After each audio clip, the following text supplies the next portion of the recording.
Hello and welcome to Bluebird Lane Creations. My name is Tiffany and it's time to get creative. Today I'm going to be participating in a Facebook challenge. I am in a group called Tatty Treasure and Friends on Facebook. This group is operated by Tania at Tatty Treasures. And each month we have a challenge that's typically hosted by Tania herself or one of the admins or moderators of the channel. This month, our host is Justine. Her YouTube channel is House of Mahalo, and she is hosting a challenge called Finishing the Unfinished. And we're going to be participating in this weekly. So her challenge is to finish a minimum of 4 projects in the month of January. These can be large projects, small projects. You might even wonder, is it an unfinished project? Because later this month I'll be doing one that I thought that about. But then I looked at my pile of junk mail envelopes, which I have never gotten to, and I consider that an unfinished project. Even though I haven't started on it, I have started on collecting the envelopes, which are piling up to about hundreds.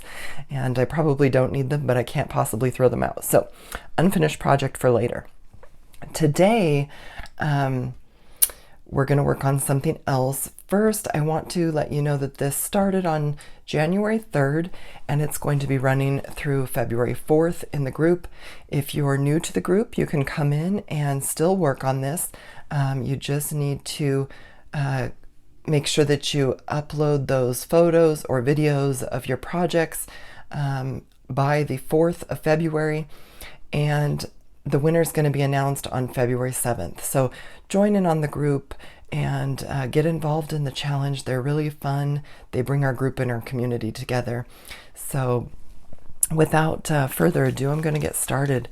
So I have a drawer in, I keep all of my scrap papers in here. These are things I've torn pieces off of that I've used for other projects. I just throw things in here. Now I don't have a whole lot. This is all of my scraps actually for my whole craft room, because I'm coming from a card making background where I had a lot of cutesy papers and things that I don't use for junk journaling. So I keep those separate. I have recently become a junk journaler, and that is what inspired me to launch my YouTube channel in November. So I'm a baby. I'm brand new. However, I've been paper crafting for years and years, so I feel like I have a lot of background to bring. So I pulled from this drawer.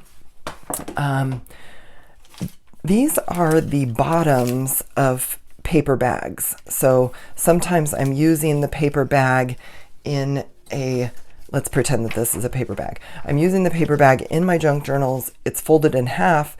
It obviously has a pocket from where the bag opened originally, but the bottom of the bag is closed, and I typically snip that off to allow myself 2 pockets. When the signature is sewn into the book, I now have 2 pockets.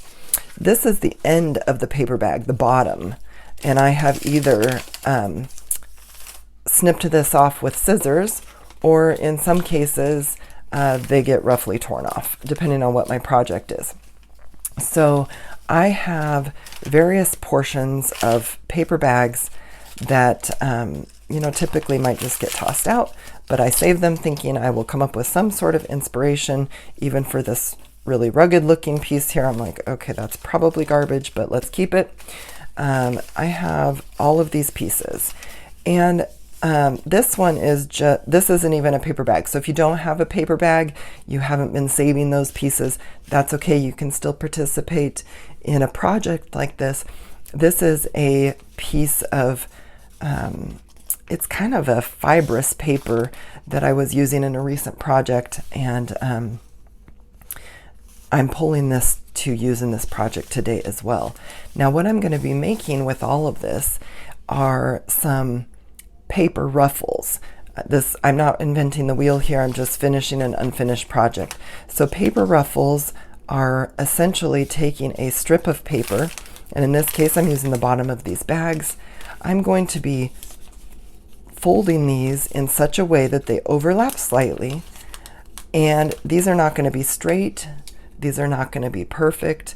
But I'm just going to be folding these in a way that when I finish folding these, I'll be able to run them through my sewing machine, and they will create a little ruffle in which we can use in our projects. We can either use them in making small clusters. We can use them on pages as accents, which is what I will be doing in the journal that I'm working on.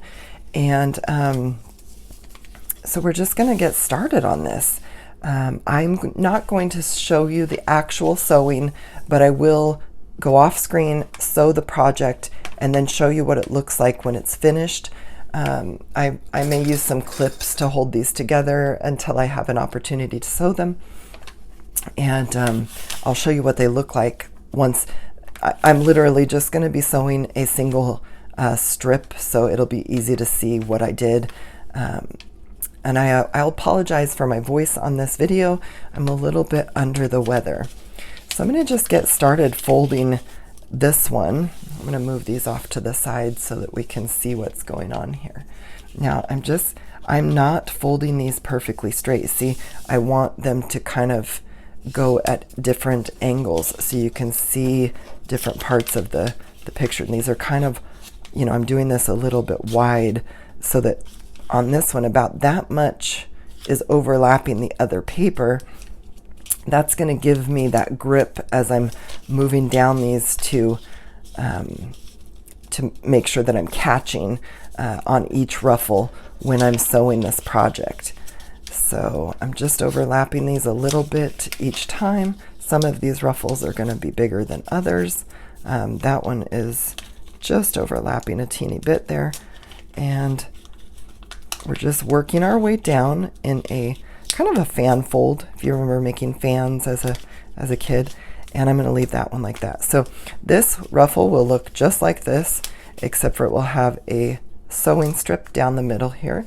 I don't even think for this one, I don't even need a clip. I'm just going to set that aside here.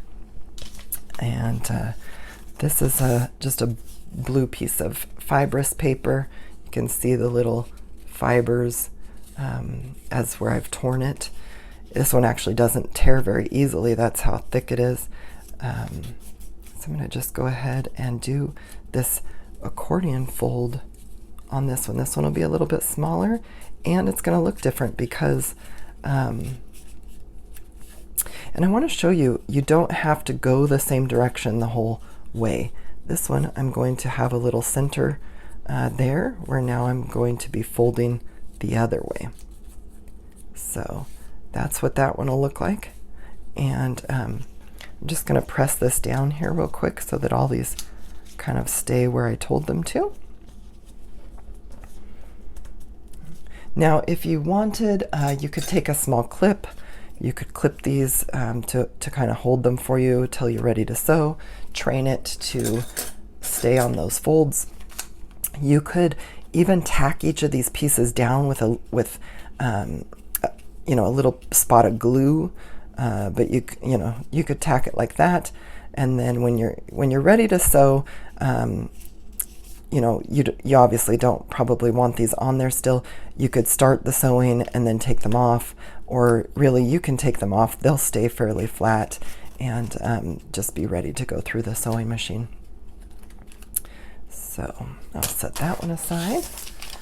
Now this one, I want to do something a little different. I want to show you how you can kind of step it up a notch. So what I have brought out with me today are these Tim Holtz stencils. Oh, apologize for that. I have 2 of these that I'm going to use today. And this one I've used in the journal that I'm making. So I apologize for the sound here as I open this. I'm going to take this out. I'll just do the other one now so you don't have to listen to that again later. All right, and I'll set that one aside. So I'm just going to take my, this is just my vintage photo ink, and get a little ink on my brush here. And this is the same thing I use to ink the edges, which, I mean, we could even do that just to you know, get some ink on here before we start. You know, we can get some on the edges here just to distress it a little bit more. Kind of accents that. See how we make this up on the fly? There's no rules. Do whatever we want. All right, so I'm gonna get the stencil on here, and I'm just gonna give this a little stenciling, real roughly. I'm not even making sure that I get all of the areas, just giving it a little go. And then what we're gonna have is this filigree look to this one. And you can turn your stencil any direction that you would like. And we're just gonna get this on here. All right, there we go. So to clean my stencils, I typically just use a little baby wipe here and get that off.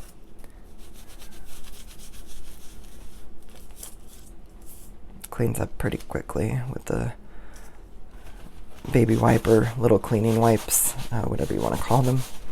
And we'll call that good. Set that aside for now. So I'm going to set this one aside to dry, and I want to, let's do one of these.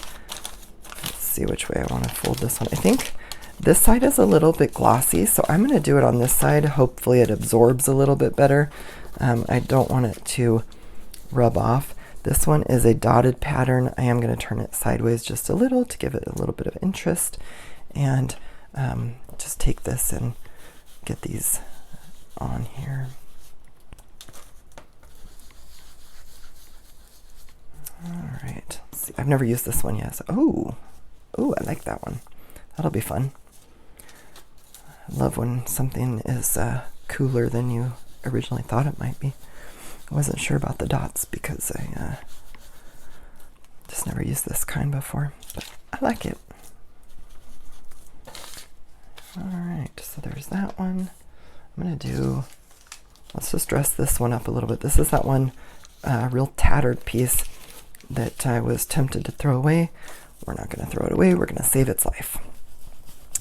Here I go, giving it a little resuscitation. And voila, it has new character.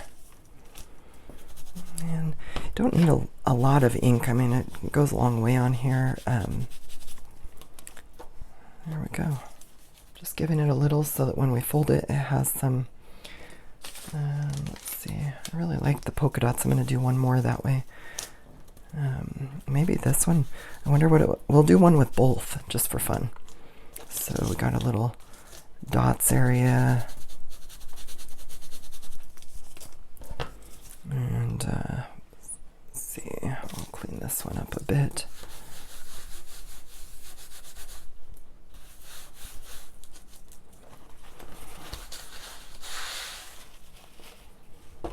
I clean these more after I'm done, but I'm going to set that paper aside and get a different piece of paper.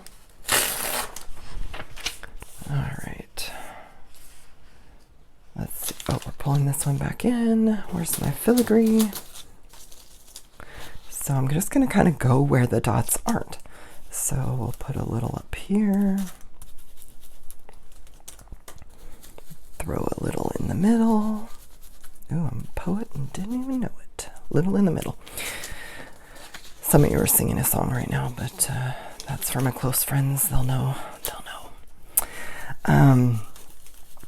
All right. Get a little on the end here.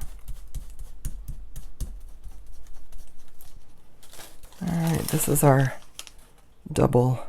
That one turned out really pretty. All right. Let's get one more with this one, and then we'll have one plain white one.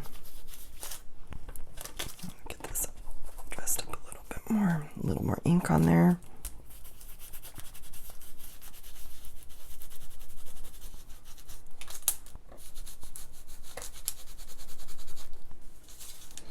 This one's going to be get this one a little bit darker. Get a little more ink on there.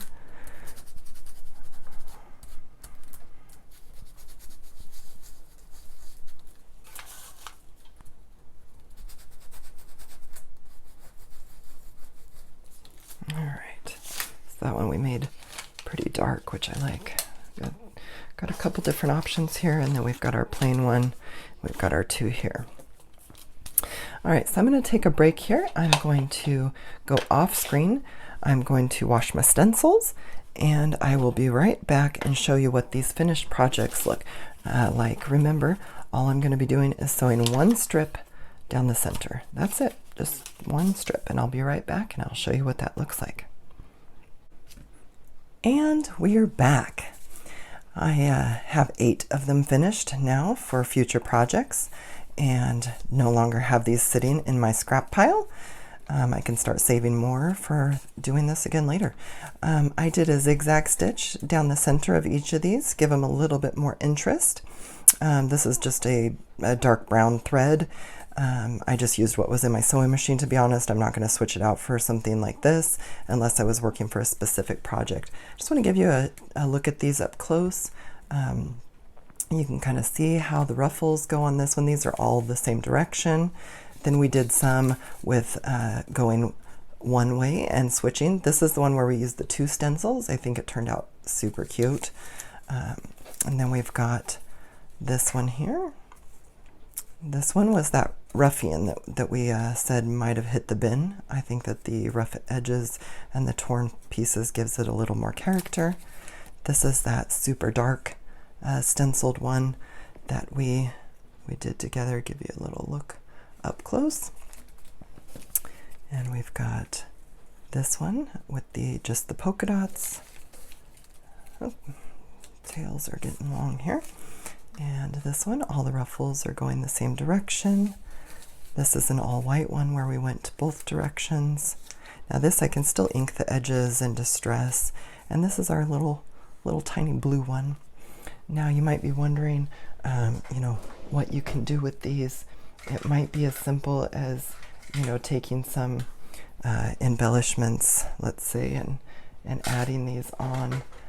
Just little bits and pieces. I mean, this is kind of Christmassy. I apologize. That's what I have to show you. But, you know, you might be putting them together in a way with a little gem or a button inside, and using those as embellishments on your pages. You can make long paper ruffles and use them on the edges of your pages. You can just add them on just like this for interest. But that was just finishing up one of my unfinished projects, and I really thank you guys for joining me today. If you're interested in the projects that I'm going to be having going on here in the future, which will be, I believe it's part 4 of the junk journal that I'm making, and then working on some of the unfinished projects for the rest of this month. I'll be posting mine on Fridays, but if you'd like to subscribe, just hit that notification bell and you'll be notified when I upload a video. It certainly helps me and the growth of my channel. I appreciate all of the support that I've received, and I'll be putting in the description links to the other admins, moderators that are working on this project, so that you can see and support their channels as well. Thank you so much for being here with me today, and I hope you have a wonderful day.